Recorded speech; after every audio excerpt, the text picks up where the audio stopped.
বকুল বালিন ছোট্ট সেই হোল্ডিং মেয়েটি আপনাদের সামনে আবার বোতল বালিশ নিয়ে দেখুন পরপর কত কঠিনতম জায়গায় কোনো হবে।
কি হলো?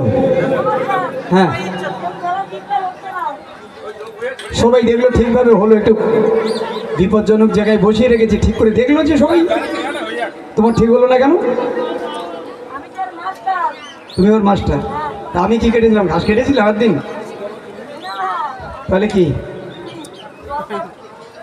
মার দেবো? তুমি তাহলে করো, আমি ওকে ঠিক করে তৈরি করে এনেছি, বলো কি করতে হবে? ওর খেলা করবে কেন? বোতল ব্যালেন্স বলেছিলাম, বোতল ব্যালেন্স হয়ে গেছে। হ্যাঁ কোথায় পেয়েছো? বাঘ মামার কাছ থেকে এনেছো? কি করতে হবে বলো এটা দিন। হ্যাঁ হ্যাঁ ঠিক আছে, মিষ্টি হবে তো? হ্যাঁ ওই তো পারবে বলছে। হ্যাঁ তো নিয়ে যেয়ে বল, দেখো তুমি নিয়ে যেতে পারো কিনা। এডি মিস